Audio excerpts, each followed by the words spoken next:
Yeah, hi guys, Peter back for yet another video. I decided, Dad and I did today, to do show an album in which the category I'd place it is underrated or underappreciated, I guess you could say. And one album I thought of is this album from 1982, Van Halen, Diver Down.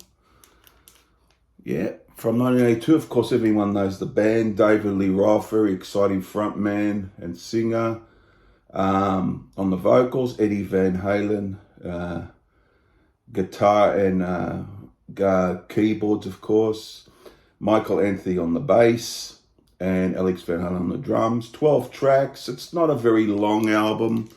It's around the 32-minute mark, around that area. There's the back of it.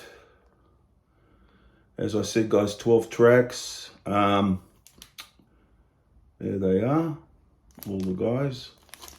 And we'll just talk a bit about this today. I'm not going to claim it's my favorite Van Halen album or anything like that. It's the point of the exercise is I feel it's sort of pushed aside by not necessarily by fans, but just people in general.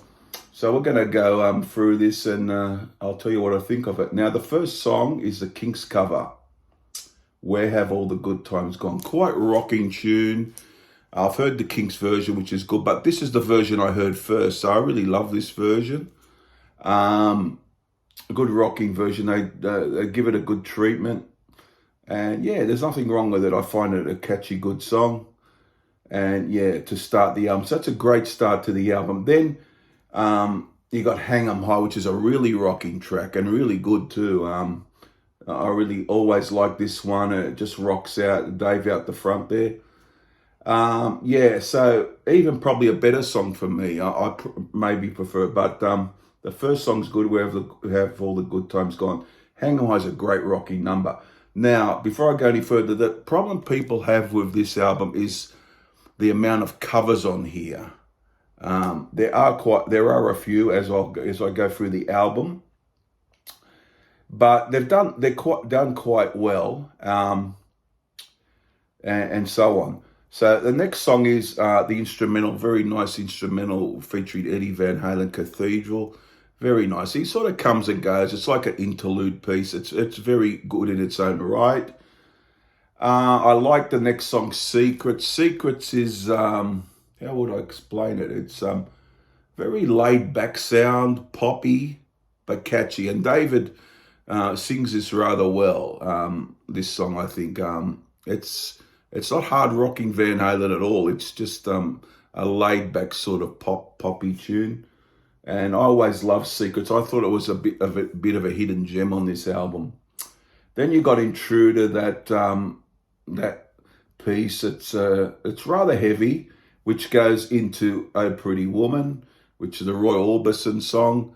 A very good version. I think it was quite a bit of a hit on at the time, and yeah, and so on. But I think they do the covers pretty well, Van Halen.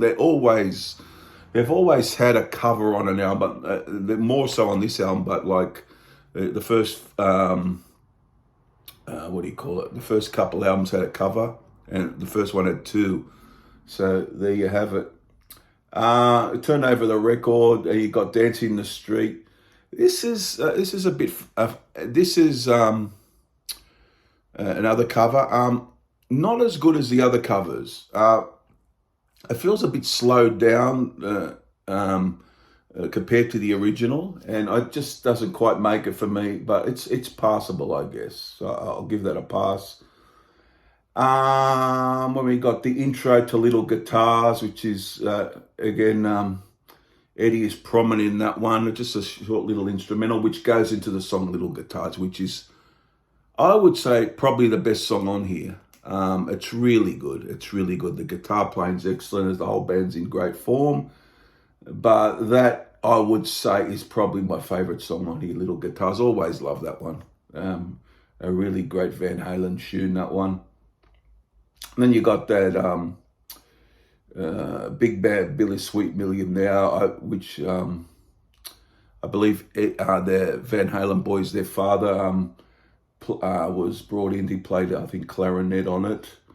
And it's like an old-time vaudeville sort of show tune, I guess you could say it. It's not typical Van Halen, but they did these little things here and there and on the album. So, and it's rather nice without being over the top great. Then we got The Full Bug, which is another heavy rocking original. Always like this. It's quite a bit of heaviness to it, and it's a great one. Then just like an a cappella type finished, a minute or so, about a minute long. Happy Trails. It's just another cover. The guys just sing. David's singing. The guys in the background. But yeah, as again, I'm not claiming it is the greatest Van Halen album. I'm not claiming that. It's probably the weakest of the early rock period. For me, but it's still a good album. I think it's a bit underappreciated. I think there's a lot on there. There's quite a bit on here to like, and it gets a bit pushed aside. It probably should, because considering all their those early Van Halen albums. But yeah, I'm not gonna. I'll give it a probably. How much would I give it out of 10? I might go an 8 out of 10 for this one, because I think it's a bit underappreciated. A lot of people would put it under that, and I'll go for my favourite is Little Guitars, most definitely, and a few other good songs, and also the weakest probably Dancing in the Street for me, I would say. But as I said, guys, it has some good moments on here, and yeah. As I said, yeah. And, definitely for me, out of the first 6 David albums, it'd probably come in at number 6 for me. But there you have it, guys. Just a bit underappreciated for me. So I wonder what you think of this album. I think it's a very good album, but not up there with, the early classics, so to speak. So let me know what you think of this. I'll be interested to know that any Van Halen fans or fans of rock music in general, what you think of this album. I've always enjoyed it. That's all I can say. I've always enjoyed it. Although it comes in at number 6 if you're talking about that classic period of the band early on. Yep. Okay, let me know down below. Subscribe, all those things. Thanks for watching, everyone, and I'll see you guys very soon for another video. And I'll be interested to see what you comment down below. Bye for now, guys. Bye.